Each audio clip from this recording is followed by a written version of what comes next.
خیبر قلعہ یہودیوں کا ہے اور اس کو فتح کرنے کے لیے مسلمان چلے، کامیابی نہیں مل رہی، وہ قلعے پر چڑھ جاتا ہے، یہودی سب چڑھ جاتے ہیں، اوپر سے پتھروں کی بارش ہوتی ہے، یہی سی بات ہے قلعے کا دروازہ بند ہے، فاٹک بند ہے اور بہت بھاری دروازہ ہے، 40 آدمی مل کر کھولتے ہیں ایک طرف کا پلہ، تو کیسے کامیابی ملے گی؟ مگر میرے سرکار صبح کی نماز پڑھ کر کے دعا نہیں کر رہے ہیں، صرف صبح کی نماز پڑھ کر کے خوشخبری سنا رہے ہیں کہ کل علم اس کے ہاتھ میں دوں گا، جھنڈا اس کے ہاتھ میں دوں گا جس کے ہاتھ سے خیبر فتح ہوگا، اور حضرت علی کو دیتے ہیں، کہتے ہیں جاؤ فتح کرو، دعا بھی کر رہے ہیں، میدان عمل میں اترتے ہیں تو جاتا ہے حضرت علی تو قلعے کے خیبر کے قلعے کے دروازے کو تنہا اکھاڑ کر کے پھینک دیتے ہیں اور قلعے پر اسلام کا پرچم گاڑ دیتے ہیں، پتہ یہ چلا کہ دعا بھی کر رہے ہیں، میدان عمل میں اتر بھی رہے ہیں، تو جا کر کے کامیابی ملتی ہے۔ ایک اور بات میں بتا دوں آخر میں کہ اور دور جانے کی ضرورت نہیں ہے، آپ حسین حسین چلاتے ہیں، کتنے حسینی ہیں ہم اور آپ، کتنے حسینی ہیں؟ میدان کربلا میں تو امام حسین نے تلوار رکھ کر کے نماز پڑھنے لگے، جانی دشمن ہیں سب، تیروں کی بارشیں ہو رہی ہیں، بھوکے اور پیاسے ہیں، اذان ہوتی ہے تو تلوار رکھ کر نماز پڑھتے ہیں، اکثر علماء کرام بیان کرتے ہیں۔ آپ کتنے نماز پڑھتے ہیں؟ ہم لوگ تو بالکل فرصت میں ہیں، نماز پڑھنے کا وقت بھی ملتا ہے تو نہیں پڑھ پاتے، اذان ہوتی ہے نہیں جاتے مسجد میں، کتنے کامیاب ہیں۔ ایک موبائل بنانے والے نے موبائل بنایا تو آپ کہیں بھی بات کریں، موبائل چلا رہے ہیں تو جب سب سے پہلے موبائل کسی نے بنایا ہوگا صرف بات کرنے کے لیے، صرف بات کرنے کے لیے، تو آج کے دور میں آپ اس پر کچھ لکھیں، کتاب پڑھیں، حدیث پڑھیں، قرآن پڑھیں، کسی کو دیکھیں، مگر جب کہیں سے بات آئے گی یعنی قول آ جائے تو سب کچھ بند ہو جاتا ہے، بات شروع ہو جاتی ہے۔ پتہ یہ چلا جس مقصد کے تحت موبائل کو بنایا ہے وہ کام پہلے ہے، بعد میں دوسرا کام۔ موبائل سسٹم نے انسان نے جو سسٹم بنا دیا، اس سسٹم پر پہلے جس کے لیے بنایا گیا وہ کام کرتا ہے، اس کے بعد سے دوسرا کام کر رہا ہے۔ اور ہمیں بھی عبادت کے لیے اللہ تعالیٰ بنائے، پہلے ہم مسلمان ہیں، بعد میں دوسرے کچھ ہیں، ہم پہلے مسلمان ہیں تو ایمانی تقاضے کو پورا کیجئے، اللہ کے برگاہ میں سر کو جھکائیے۔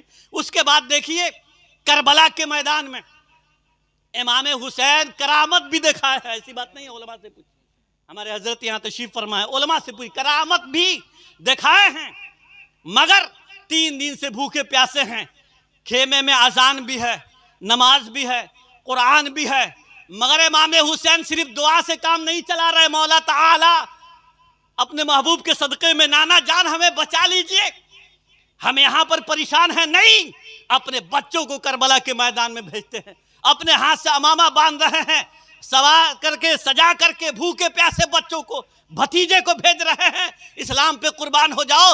پتہ یہ چلا کامیابی اسی کو کہتے ہیں۔ میدان کربلا میں گئے، 22,000 ایک طرف، 72 ایک طرف۔ میں آپ سے پوچھنا چاہتا ہوں کس کو دنیا یاد کرتی ہے؟ 22,000 کو یاد کرتی ہے کہ 72 کو یاد کرتی ہے؟ آج بھی دنیا حسین کی شجاعت کو، حسین کی استقامت کو، حسین کی کرامت کو سلام کرتی ہے، یزیدیوں کو کوئی یاد نہیں کرتا۔ تو کس کو سلام کیا جاتا ہے؟ کس کی عزت ہوتی ہے؟ کس کا گن گایا جاتا ہے؟ کس کی تعریف ہوتی ہے؟ تو آپ کا امام حسین کی، تو کہا کہ وہاں تو 22,000 تھے، امام حسین شہید ہو چکے تھے، کہا کہ نہیں، صرف دعا نہیں، میدان عمل میں اتر کر کے اپنے خون کے ایک ایک قطرے سے اسلام کی آبیاری کی تو دنیا ان کو سلام کرتی ہے۔ آج بھی زندہ ہیں، کل بھی زندہ رہیں، لیکن آج ہم اور آپ صرف دعا۔ ایک بات اور میں بتاؤں اور اپنی بات کو ختم کروں، درود پاک پڑھی، اللہم صلی علی سیدنا مولانا محمد ماجد والکرم والہ بارک سلیم، صلاۃ و سلام علیک رسول اللہ صلی اللہ تعالی علیہ وسلم۔ اللہ پہ سب کو بھروسہ ہے، سب کو۔ آخری بات، اللہ تعالیٰ قرآن میں ہے، یہ تو میں تاریخ بیان کیا تو آپ بھی جانتے اس تاریخ کو، جنگ بدر، جنگ احد، جنگ خندق اور خیبر کو فتح کرنا، یہ سب اہم تاریخ ہیں حضور کے زمانے میں، یہ اہم تاریخ۔ کربلا کہ امام حسین نے کربلا کے میدان میں جو قربانی پیش کی، شہادت کا جام پیا کربلا والوں نے، یہ بھی آپ، یہ تفصیل میں جاؤں تو وقت لگے گا۔ ایک بات اور میں آپ کے سامنے رکھنا چاہتا ہوں، قرآن شریف میں ہے، اللہ تعالیٰ نے حضرت موسیٰ علیہ السلام بچپن میں، موسیٰ علیہ السلام ابھی بچے ہیں، بالکل کمزور ہیں، بچہ کمزور ہوتا ہے، دودھ پینے والا بچہ کمزور ہوتا ہے دنیاوی اعتبار سے، اور دینی اعتبار سے بھی پی نہیں سکتا، کمزور ہے بھائی، دوسرے کا محتاج ہے، ماں باپ کے محتاج ہے. ماں دودھ پلائے گی تو پیے گا، اگر چھوڑ دے ماں باپ دودھ پلانا پرورش کرنا تو مر جائے گا، تو کمزور بہت ہے نا. اب دیکھیں موسیٰ علیہ السلام دودھ پینے والے بچے ہیں، ان کو دریا میں ڈال دیا گیا، دریا میں ان کو ڈال دیا گیا، دودھ پینے والے بچے کو دریا میں ڈال دیا گیا. اللہ تعالیٰ کی قدرت دیکھیں، اللہ تعالیٰ نے ان کو بچایا بھی اور نبی بھی بنایا. موسیٰ علیہ السلام کو اللہ تعالیٰ نے بچایا بھی، نبی بھی بنے، کام بھی کیا. اور بادشاہ فرعون بہت طاقتور ہے، فوج ہے، طاقتور ہے، بچہ نہیں ہے، اور اللہ تعالیٰ نے اس کے غرور کو اسی دریا میں ڈوبا دیا، اور اسی دریا میں ڈوب کر کے فرعون مر رہا ہے. اللہ تعالیٰ دکھا رہا ہے دیکھو میں بچہ موسیٰ علیہ السلام کو بچانا چاہا تو اسی دریا میں بچا، بالکل کمزور تھے، اور تم بالکل غرور کے آسمان پر چڑھے ہوئے تھے اور تکبر میں مست تھے، تو اسی دریا میں تم کو تمہاری فوج کو میں ڈوباتا ہوا نظر آ رہا ہوں.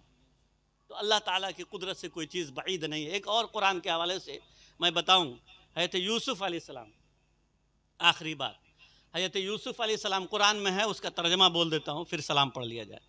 حضرت یوسف علیہ السلام پر حضرت زلیخا عاشق ہو گئیں، اس کو برا مت مانیے گا.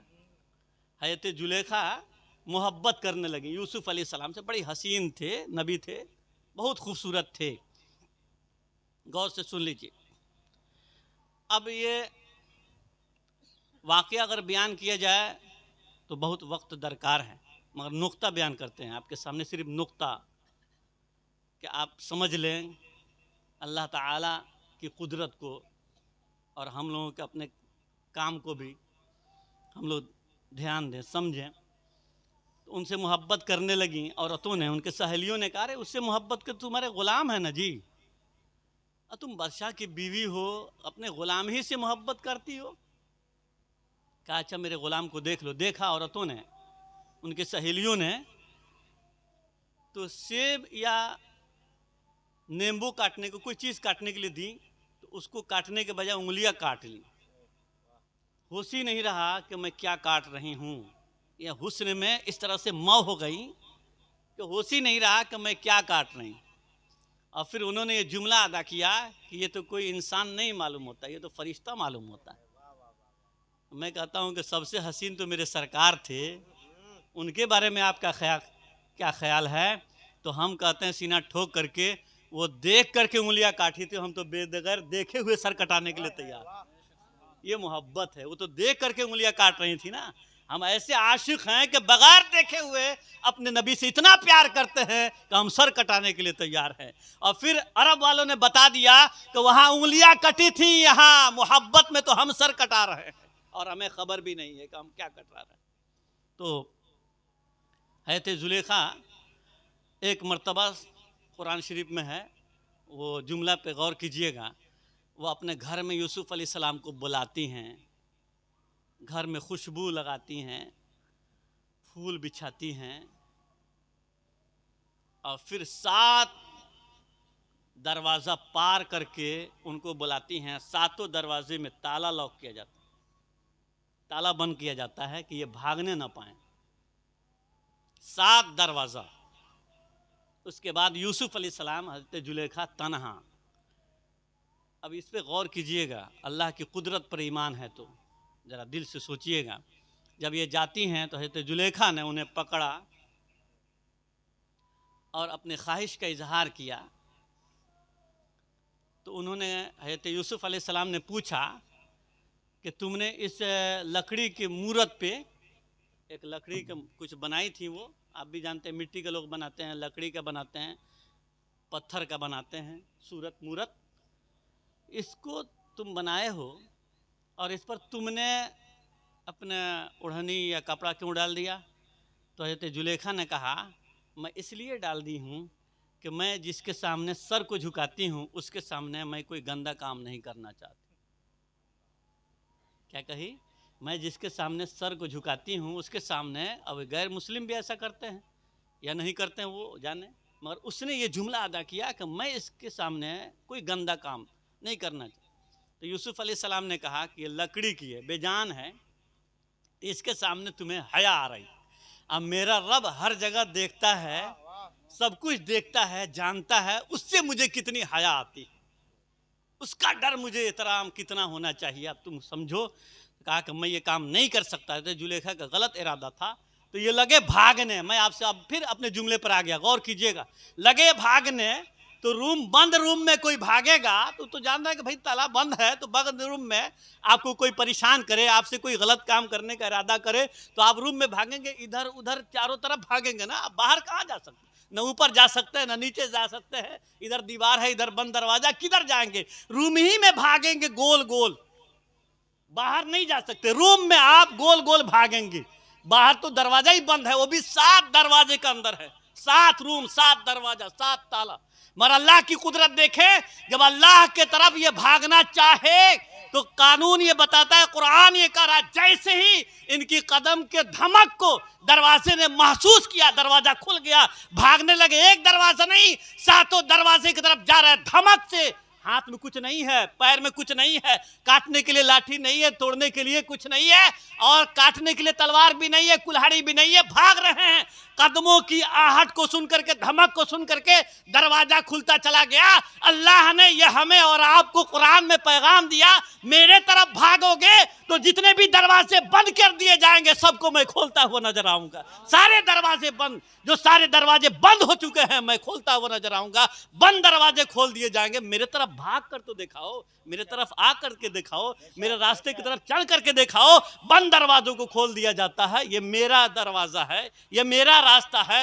جہاں کوئی کام نہیں آئے گا وہاں میں کام آتا ہوں، اور جہاں کچھ نہیں بول پاتا میں جو نہیں بولتا اس کو بلوانے کی صلاحیت اور قدرت رکھتا ہوں. بھاگنے لگے، بات ختم ہو گئی. دروازہ کھلتا ہوا چلا گیا، کوئی کھولا نہیں، خود بخود. لاسٹ دروازے پر جیسے پہنچے، حضرت زلیخا نے، وہ تو پیچھے سے دوڑ رہی تھی نا پکڑنے کے لیے، دروازہ کھل رہا تھا، یہ بھاگ رہے تھے. قرآن کہہ رہا، میں اپنی طرف سے نہیں کہہ رہا. جب لاسٹ دروازے پر گئے تو زلیخا نے ان کو پیچھے سے پکڑا. یہ قرآن میں ہے، ترجمہ بول رہا ہوں. پیچھے سے پکڑا. اب یہ تیزی سے بھاگ رہے تھے نا، تو یہ جلدی میں جب پیچھے سے پکڑ رہی ہیں تو پیچھے کا دامن جو تھا وہ پھٹ گیا. قرآن کہہ رہا ہے، اور پھٹا اور ادھر یہ بھگ گئے، نکل گئے، اپنے وقار کو بچایا. دامن پھٹا تو پھٹا مگر عزت تو بچی. اللہ کے برگاہ میں معظم محترم تو رہے. جیسے ہی لاسٹ دروازے پہ گئے، دامن پھٹا، ادھر بادشاہ کھڑا تھا. ارے یہ کیا ہو رہا ہے؟ ملک کا بادشاہ، یہ کیا ہو رہا ہے؟ یہ قرآن کہہ رہا ہے. اب زلیخا کیا کہیں کہ میں نے غلط ارادے سے اس کو روم میں بند کیا تھا، کچھ تو کہیں گی، غلط جھوٹ بولیں گی. تو کہا کہ دیکھیے نا، یہ آپ کا غلام، میرا غلام روم میں جا کر کے میرے ساتھ بدسلوکی کرنا چاہ رہا تھا. اب تو یہ پھنس گئے. پتہ یہ چلا کہ جس کو اللہ بچانا چاہے وہ کوئی پھنسا نہیں سکتا. جس کو اللہ بچانا چاہے وہ کسی بھی سرنگ میں بند کر دیا جائے، اللہ کھول دیتا ہے دروازہ. یہ قرآن کہہ رہا ہے. تو اب یہ وہاں سے جب الگ ہوئے، بیوی کی بات مانے کہ غلام کی بات مانے. بیوی کہہ رہی ہے کہ یہ مجھے روم میں غلط سلوک کرنا چاہتا تھا بند کر کے. اب یہ اپنے بچنے کے لیے کہہ دی. بادشاہ کو دیکھا، شوہر کو دیکھا تو یوسف علیہ السلام خاموش.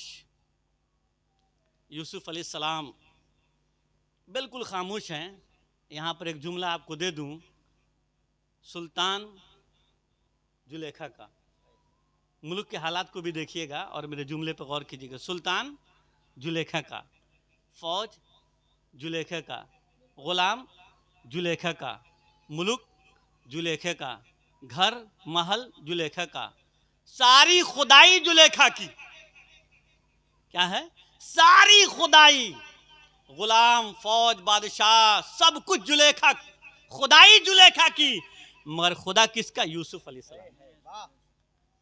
ساری خدائی، فوج، طاقت، جج، عدالت، سب کچھ زلیخا کی. اور اللہ، خدائی زلیخا کی. اللہ یوسف علیہ السلام کا. کون جیتا؟ تاریخ بتاتی ہے ساری خدائی شکست کھا گئی، یوسف علیہ السلام جیت گئے اور مصر کا بادشاہ بھی بنتے ہوئے نظر آئے۔ اللہ نے وہ مقام عطا فرمایا، مصر کے بادشاہ بھی بنا دیا اللہ تعالیٰ نے غلام کو۔ اب یہ ساری خدائی تو زلیخا کی ہے۔ اب بادشاہ نے یوسف علیہ السلام سے پوچھا، ارے بھائی یہ غلطی تم نے کیسے کر دی، اتنی جرأت، اتنی ہمت، اپنے بچاؤ کے لیے کچھ کہو گے؟ ساری خدائی زلیخا کی، بادشاہ بھی، سلطان بھی زلیخا کا، محل بھی زلیخا کا، لشکر بھی زلیخا، سب کچھ، عدالت، فوج، سب زلیخا کی، صرف خدا یوسف علیہ السلام۔ تم اپنے بچاؤ میں کچھ کہو گے؟ یوسف علیہ السلام مسکراتے ہیں، بھئی بات میں لچک نہ ہو تو لوگ سنیں گے نہیں، لوجیکل بات ہو، منطقی بات ہو نا تو لوگ سن لیں گے اور لوگ اس کو قبول بھی کریں گے کہ لوجیکل بات، منطقی بات ہو۔ تو یوسف علیہ السلام کہہ دیتے کہ نہیں اس نے بلایا تھا، ایسا ایسا کیا تھا، تالا بند کیا تھا۔ نہیں، یوسف علیہ السلام فرماتے ہیں کہ وہ جو بچہ دودھ پی رہا ہے نا، وہ بتائے گا کہ کون مجرم ہے۔ کیا کہا؟ قرآن میں ہے کہ وہ بچہ جو دودھ پی رہا ہے اس عورت کی گود میں، وہ بتائے گا کہ مجرم کون ہے۔ میرا رب وہاں فرماتا ہے، ارے سنو، جو بول نہیں پاتا ہے نا اس کو میں بلوا رہا ہوں، تب نو لوگ مانیں گے، سچائی اور حیرت میں پڑ جائیں گے۔ جو نہیں بولتا ہے نا اس کو میں زبان دے دیتا ہوں۔ اللہ تعالیٰ کہہ رہا ہے جہاں کوئی کام نہیں آتا وہاں میں کام آتا ہوں۔ کہا وہ بچہ بتائے گا کہ مجرم کون ہے۔ بچہ کو بول دینا چاہیے کہ مجرم زلیخا ہیں؟ نہیں، میں کہا نا منطقی بات ہو، لوجیکل بات ہو، لوگ ایکسیپٹ کریں گے۔ بچے نے یہ نہیں کہا کہ یوسف علیہ السلام بری ہیں، زلیخا گنہگار ہے، نہیں۔ کیا کہتا ہے بچہ؟ یوسف علیہ السلام کو دامن کو دیکھا جائے، قرآن میں ہے یہ نہیں کہا کہ یوسف علیہ السلام غلط نہیں ہے، یہ نہیں کہا کہ زلیخا غلط نہیں ہے۔ کیا کہا؟ دیکھا جائے، اگر یوسف علیہ السلام کے دامن، یوسف علیہ السلام کا دامن پیچھے سے پھٹا ہے تو زلیخا مجرم ہیں، اور آگے سے پھٹا ہے تو یوسف علیہ السلام مجرم ہیں۔ یہ بات بادشاہ کو پسند آ گئی، ارے بھئی یہ بچہ تو بہت بہترین بات بتایا، اسی کو دیکھ لیا جائے۔ جب دیکھا تو دامن پیچھے سے پھٹا تھا، آگے سے نہیں، تو بادشاہ بھی کہنے پہ مجبور ہو گیا، ارے جب یہ لڑ رہے تھے اور تم کو پکڑ رہے تھے تو آگے کا کرتا پھٹنا چاہیے، آگے کا دامن۔ پتہ یہ چلا کہ یہ شخص، یہ نیک انسان بھاگ رہا تھا، تم پیچھے سے پکڑی ہو، اس لیے پیچھے کا دامن پھٹا ہے۔ یوسف علیہ السلام بے گناہ ہے، تم گناہگار ہو، اس لیے تمہیں سزا ہونی چاہیے، تم گناہگار ہو۔ پتہ یہ چلا کہ اللہ تعالیٰ بچانا چاہے تو اس سے بلوا دیتا ہے جو بولنا نہیں چاہتا۔ اللہ تعالیٰ اگر بچانا چاہے تو دشمن کو کھڑا کر دیتا ہے، وہ بچاتا ہوا نظر آتا ہے۔ اللہ تعالیٰ چاہے تو ابابیل چڑیوں کو بھیج کر کے اپنے گھر کی حفاظت فرماتا ہے۔ جو کعبے کی بات ہے، الم تر کیف فعل ربک باصحاب الفیل، ابابیل چڑیوں کے ذریعے کعبے کی حفاظت فرمانے والا میرا رب ہے، اور قبر میں جانے کے بعد ہماری حفاظت جو ہوتی ہے وہ میرا رب کراتا ہے۔ اس لیے ہم اپنے رب سے پیار کریں، آنے والے وقتوں کا خیال کریں، اپنے بچوں کو نیک بنائیں، پرہیزگار بنائیں، قبرستان میں جائیں، مردوں کے لیے، مرحومین کے لیے دعائے مغفرت کریں۔ اللہ تعالیٰ سے دعا ہے مولا تعالیٰ ہم تمامی مسلمانوں کو اپنے حبیب کے نقش قدم پہ چلنے کی توفیق عطا فرمائے، صراط مستقیم پہ چلائے۔ وما علینا البلاغ۔ السلام علیکم۔